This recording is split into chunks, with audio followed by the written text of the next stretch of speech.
Bonsoir à tous, bienvenue au journal. Dans l'actualité ce soir, le centre de formation au métier de l'animation du Weddo de la commune d'Abomey-Calavi a accueilli durant une semaine un atelier de formation en écriture et de scénario et en bande dessinée.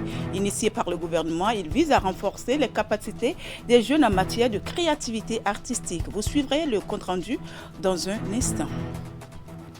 Un forum sur le secteur agricole a été organisé à la veille du lancement officiel de la campagne agricole 2026-2027. C'est une activité du ministère de l'Agriculture, de l'Élevage et de la Pêche qui a eu pour cadre la salle des fêtes de la mairie de Parakou. Le point à suivre en cours d'édition. Et puis, l'opérateur de téléphonie mobile Move Africa lance la 5G, une innovation majeure dans le numérique au Bénin. La cérémonie de lancement a eu lieu vendredi dernier à Cotonou. Vous aurez plus de précisions en fin de journal. À nouveau, bonsoir et merci de nous rejoindre sur Canal 3 Bénin. Après une semaine de formation en écriture, de scénario et en bande dessinée, participants et formateurs partagent leurs expériences au centre de formation au métier de l'animation de Weddo de la commune d'Abomey-Calavi. C'est une initiative du gouvernement béninois qui vise à renforcer les capacités des jeunes en matière de créativité artistique. Le point dans ce reportage de Lucrèce Okidjo, présenté par Hugues Vignibi. Initié par le ministère du Tourisme, de la Culture et des Arts, la formation en écriture de scénario et bande dessinée s'achève ce samedi au centre de formation au métier de l'animation de Weddo. Après une semaine d'apprentissage, le résultat est visible. Des dessins prennent vie, portés par des scénarios conçus par les participants sous l'encadrement des formateurs. La première fois au Bénin, nous avons fait un atelier de webtoon où les apprenants ont commencé par faire vraiment du webtoon avec leurs histoires. Donc, chacun d'entre eux finit cette formation avec un projet de webtoon prêt à être diffusé sur des plateformes sur le plan international. Vous savez très bien dessiner, mais vous ne savez pas raconter votre BD tombe à l'eau. Donc, je les ai vraiment bien formés en scénarisation. Dédiée à la promotion de l'art, cette initiative est ouverte sur le continent africain. On est venu du Congo avec mes amis, mes frères, pour nous développer notre style, notre technique de dessin et on apprend plus sur le webtoon en particulier. Je ne sais pas ce que c'est vraiment un scénario. Donc on l'a appris et je sais maintenant qu'un scénario comporte 3 parties, le synopsis, le récit et le découpage. Cette semaine d'apprentissage et de créativité laisse entrevoir de belles perspectives.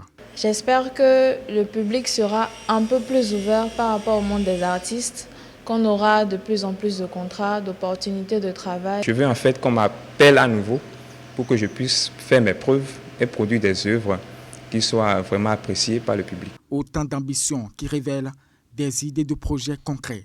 La formation en écriture de scénario et bande dessinée est à sa première édition.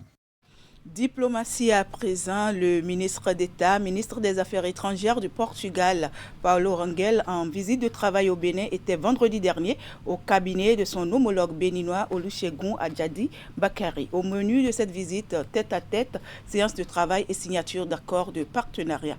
Esther Trofa et Simon Rolonou pour le compte-rendu.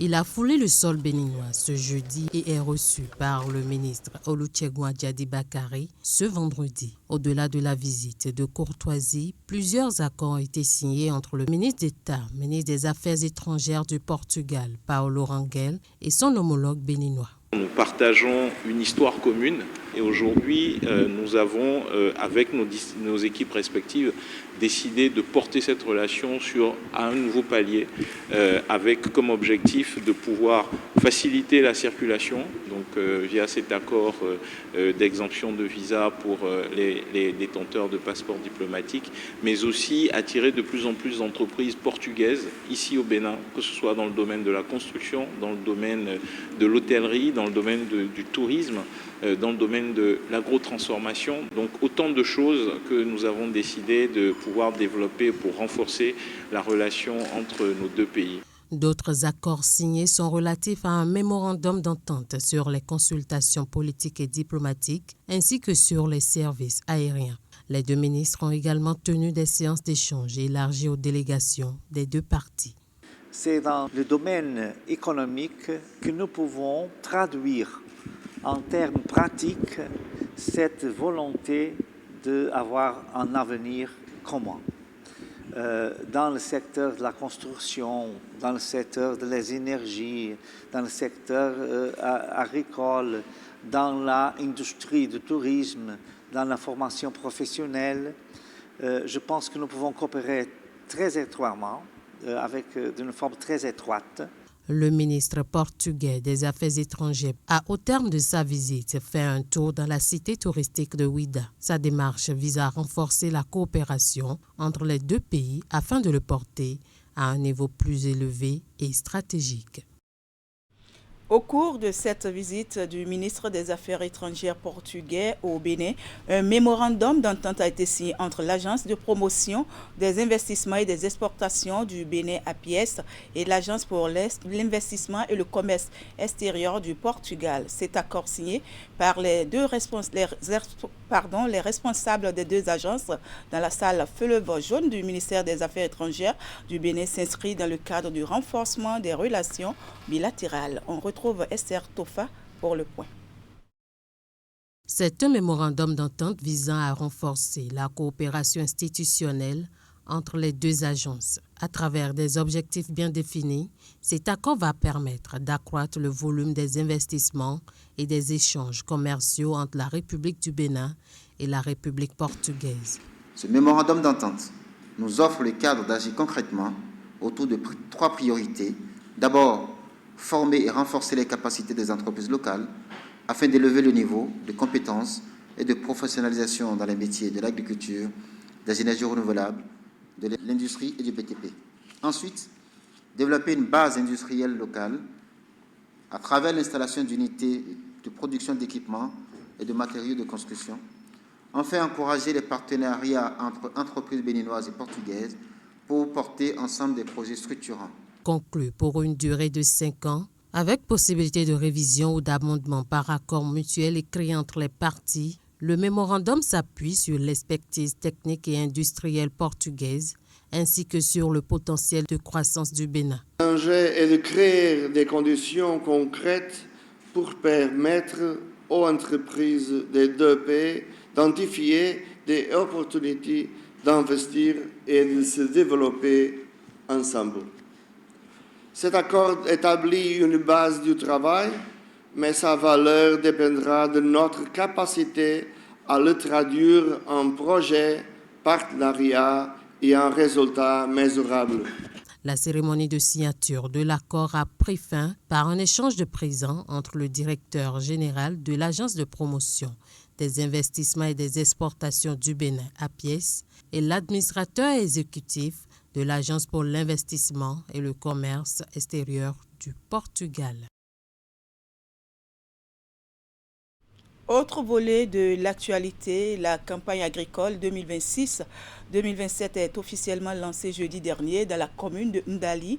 En prélude à ce lancement, le ministère de l'Agriculture, de l'Élevage et de la Pêche a organisé mercredi dernier un forum sur le secteur agricole. Ce forum a eu pour cadre la salle des fêtes de la mairie de Parakou et a réuni des cadres du ministère, des acteurs des différentes filières agricoles ainsi que des autorités politiques et administratives. Voici le reportage de Jacques Degbé et Aurel Moinso. Le forum a été officiellement lancé par le directeur adjoint de cabinet du ministère, en présence du secrétaire général de la préfecture du Borgou, du deuxième adjoint au maire de Parakou, ainsi que des divers cadres du ministère et des acteurs du monde agricole. La campagne qui démarre demain intervient en temps opportun et permettra aux acteurs de mettre en place des stratégies pour pérenniser la dynamique instaurée dans le secteur. Je voudrais inviter chacun des acteurs ici présents à suivre attentivement toutes les communications afin que nous puissions faire davantage ce que le secteur nous a habitué. S'en sont suivis plusieurs communications et un panel de discussion. La première communication est intitulée citation « Amélioration de la productivité et de la compétitivité des filières agricoles ». Elle a permis de lever un coin de voile sur les différentes politiques menées depuis 2016 pour la dynamisation des différentes filières agricoles. Quant au panel, il a porté sur la sécurisation des acteurs des chaînes de valeur ajoutée et l'assurance agricole au Bénin. Celui qui tient votre ventre vous tient. Et c'est vous qui tenez les ventres des bénévoles. Il n'y a pas meilleur pour nous vendre nous-mêmes. Et c'est pourquoi je suis content que les acteurs soient très nombreux ce soir pour vivre cet événement et échanger et ressortir les éléments d'attention que tous les acteurs ici présents doivent prendre en compte pour réussir la campagne à venir. Producteurs, éleveurs, transformateurs et commerçants, les représentants des différents secteurs agricoles ainsi que les cadres du ministère et les partenaires techniques et financiers, les participants ont contribué à la réussite de ce forum à travers des échanges fructueux. Et puis, les membres du conseil communal de Semekpodji étaient en session ordinaire, occasion pour les élus locaux de poser les bases de leurs actions pour les mois à venir. C'était sous la direction du maire Thomas Singbo. Suivez ici les temps forts de l'ouverture des travaux. Plusieurs points sont inscrits à l'ordre du jour de cette deuxième session ordinaire de l'année 2026, qui est également la toute première de la 5e mandature du conseil communal de Semekpodji. Dès l'entame des travaux, le maire Thomas Singbo a réitéré ses chaleureuses félicitations au nom de la commune au président élu Romuald Wadaï. Notre commune peut, à juste titre, se féliciter de ce résultat, avec un taux de participation évalué à 65,24% et plus de 96% des suffrages valablement exprimés en faveur du président élu. Les populations de Semekpodji ont parlé dans la vérité des urnes avec clarté, maturité et responsabilité. Au président de la République élu, M. Romuald Wadaï, j'adresse au nom du conseil communal et de l'ensemble des populations de Semekpodji mes chaleureuses félicitations. Je lui souhaite un septennat fécond. Il a par la suite décliné les grandes lignes de sa feuille de route pour les prochains mois, mettant l'accent sur les priorités de développement.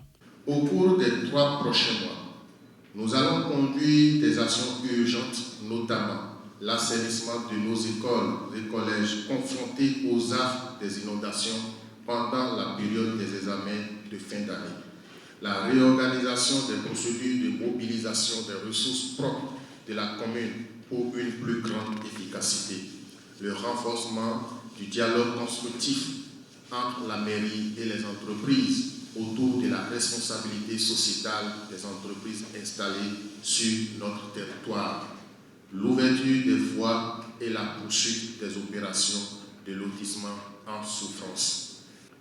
Notre méthode de travail restera la même, dialogue, action, résultat. Cette session ordinaire qui s'inscrit dans une dynamique de relance des actions communales est prévue pour durer 3 jours.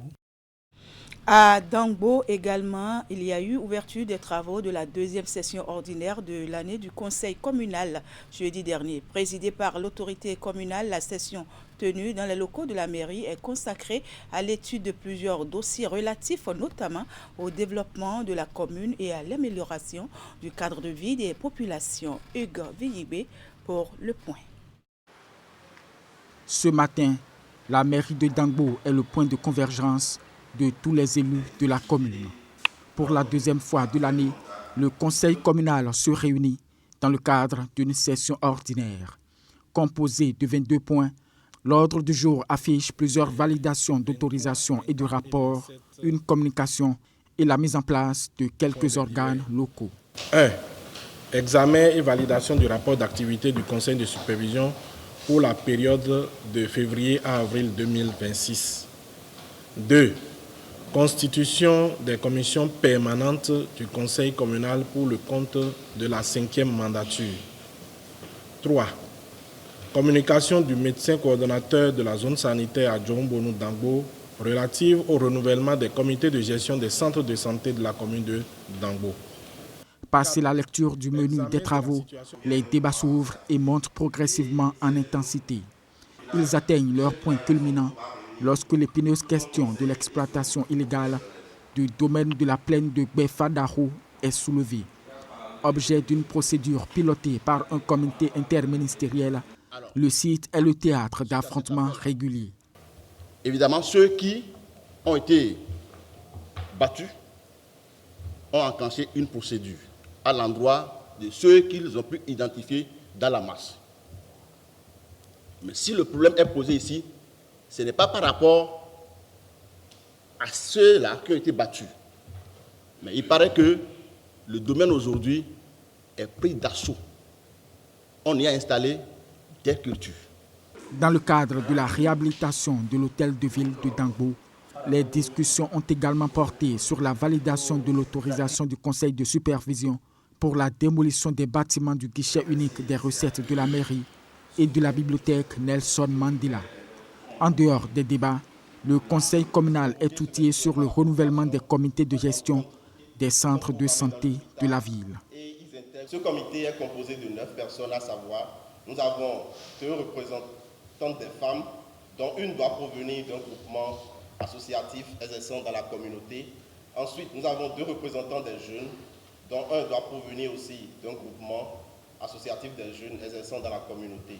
Et mes impressions sont très bonnes parce que les conseillers, d'ailleurs, on a eu les 100% des conseillers, les 19 étaient présents. Et depuis 10 heures qu'on a commencé, on vient de finir à 18 heures. Et allez-y voir la convivialité dans laquelle nous avons traité les dossiers de notre commune. Ça prouve que nos chers conseillers ont à cœur le développement de notre cité commune. Les travaux de cette deuxième session ordinaire de l'année de la commune de Dangbo s'achèvent lundi 27 avril 2026. Et puis, en collaboration avec le Fonds des Nations Unies pour la population UNFPA, le ministère des Affaires sociales et de la microfinance rend un hommage aussi éloquent qu'historique aux Amazones des temps contemporains à travers l'ouvrage « Femmes, autonomisation et santé ». Des révélations au pluriel, les 2 institutions figent le parcours de ces femmes béninoises de différents âges, brillants de bravoure et de talent dans leurs domaines respectifs. Le point de la cérémonie de lancement qui a eu lieu jeudi dernier à Cotonou avec Hugues Vignigbe et Jocelyn Barriga. L'ouvrage Femmes, autonomisation et santé au Bénin, des révélations au pluriel, est un florilège de 160 figures féminines dénichées aux 4 coins du Bénin, qui, entre combats et réussites, façonnent le quotidien et l'avenir de par leur savoir-faire et leur résilience.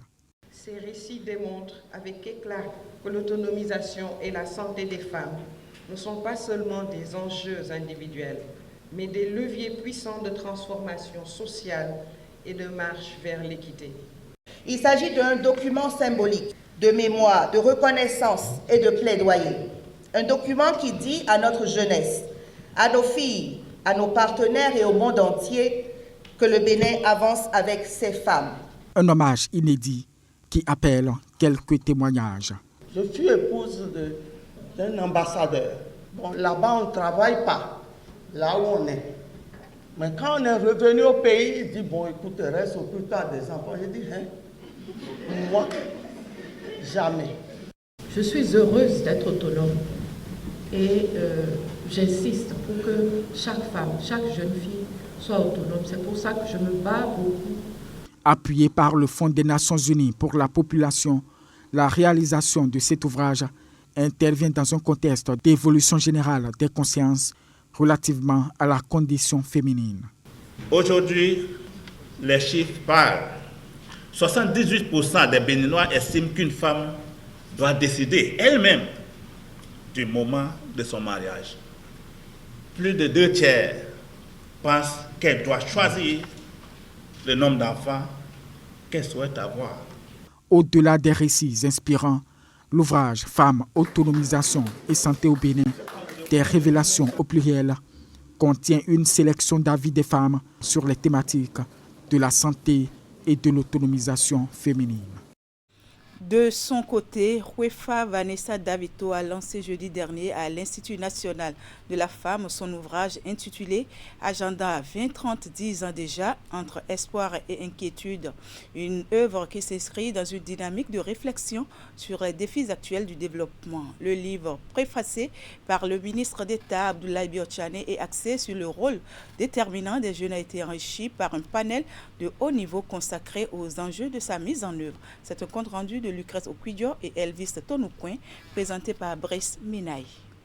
Le lancement de l'ouvrage Agenda 2030, 10 ans déjà, entre espoir et inquiétude, organisé à l'Institut national de la femme, apparaît comme une initiative opportune dans un contexte marqué par plusieurs défis de développement. Il met en avant le rôle des jeunes comme pilier du développement. En souhaitant à cet ouvrage un plein succès et à ce panel des échanges féconds, je déclare officiellement lancé au nom du ministre d'État, Abdoulaye Biotchane, l'ouvrage Agenda 2030, 10 ans déjà, entre espoir et inquiétude. L'ouvrage s'arrime à l'agenda 2063 de l'Union africaine. Pour l'Institut national de la femme, c'est une boussole. Ce qui rend votre travail remarquable, cher UEFA, c'est votre capacité à faire converger l'agenda 2030 de l'ONU avec l'agenda 2063 de l'Union africaine. Cette vision holistique est précisément ce dont nous avons besoin. Pour nous, à l'Institut national de la femme, cette notion est une boussole. Elle nous rappelle que l'émancipation et le progrès ne signifient pas le reniement de nos valeurs culturelles. Au dire de son auteur, ce livre est né d'une triple conviction. Je suis animée d'une conviction que le développement n'est pas une fatalité de données statistiques inquiétantes, mais un combat pour la dignité, pour notre dignité africaine. Écrire ce livre, c'est proposer des solutions concrètes pour contribuer à un niveau de vie plus élevé de nos populations. Chaque point de croissance gagné sur les objectifs de développement durable, c'est une famille qui sort de la précarité. Cette cérémonie de dédicace est ponctuée par un panel de haut niveau sur l'impact des objectifs de développement durable pour une économie africaine plus résiliente. Et pour finir, je l'annonçais en titre, le numérique béninois bascule dans une nouvelle dimension. Move Africa vient d'officialiser le déploiement de sa 5G, marquant un tournant technologique majeur pour le pays. Déjà sacré meilleur débit Internet du Bénin pour la 6e année consécutive par NPerf, l'opérateur de téléphonie mobile place la barre très haut avec des pics dépassant les 1700 mégabits par seconde et une latence réduite. La cérémonie de lancement a eu lieu vendredi dernier à Cotonou. Plus de précisions dans ce reportage d'Ulrich Gaba. Move Africa lance officiellement sa 5G au Bénin, un tournant majeur pour le paysage numérique national. Plus qu'une simple évolution technologique, c'est un véritable saut dans l'avenir. La 5G représente un investissement important qui est aujourd'hui le témoignage de la confiance absolue de Move Africa Bénin dans l'économie nationale pour améliorer non seulement les infrastructures et les installations techniques, mais également les plateformes, l'accès à une énergie stable et propre, sans négliger la couverture commerciale et le développement de nouveaux services. La performance est au cœur de ce lancement. Pour la 6e année consécutive, Move Africa décroche le prestigieux prix NPerf, confirmant son statut d'opérateur, offrant le meilleur débit Internet au Bénin. Pour précision, la 5G de Move Africa décuple les performances avec des pics dépassant les 1700 mégabits par seconde et une latence sensiblement réduite. Mi-béninoise. Elle ouvre des horizons nouveaux, en témoigne cet espace démo qui impressionne l'assistance. On a vu des modèles où la 5G est utilisée par les étudiants de Semicity. On a vu une expérience au niveau médical. On a vu, donc c'est une synergie dans le cadre académique, dans le cadre scientifique et dans le cadre de l'innovation. Il y a une pratique là par rapport à la télémédecine. C'est quelque chose qu'il faut développer, hein. Surtout aujourd'hui avec les médecins délégataires qu'on a. Il faut quelqu'un qui suit. Mais avec cette technologie, je pense que ça va être facile. Les rêves deviennent réalité. Plus qu'une connexion, Move Africa livre une infrastructure essentielle pour un progrès social intelligent. Un atout majeur pour le monde de splendeur en construction au Bénin. Voilà, ainsi se referme cette édition que je vous remercie d'avoir suivi. Merci également à toute l'équipe de préparation, de réalisation et de diffusion. Je vous souhaite une belle soirée et un bon début de semaine en compagnie des programmes de Canal 3 Bénin. À bientôt.